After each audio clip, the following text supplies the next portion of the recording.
মনোনয়নপত্র জমা দিলেন ধানের শীষের প্রার্থী অ্যাডভোকেট শামসুর রহমান শিমুল বিশ্বাস।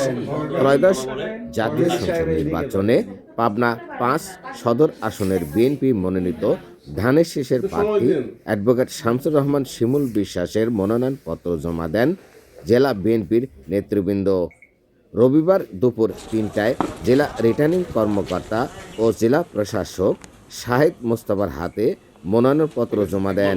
এই সময় উপস্থিত ছিলেন জেলা বিএনপির সদস্য সচিব অ্যাডভোকেট মাসুদ খন্দকার, পাবনা জেলার বিএনপির সিনিয়র যুগ্ম আহ্বায়ক আব্দুস সামাদ খান মন্টু, যুগ্ম আহ্বায়ক নূর মোহাম্মদ মাসুম বাগা, আনিসুল হক বাবু, জহুরুল ইসলাম সহ স্থানীয় নেতৃবৃন্দ উপস্থিত ছিলেন। মনোনয়নপত্র জমাদানকালে শিমুল বিশ্বাস বলেন, তারেক রহমানের নেতৃত্বে আগামীতে বিপুল সংখ্যক গরিষ্ঠতা নিয়ে রাষ্ট্রীয় ক্ষমতায় যাবে বিএনপি।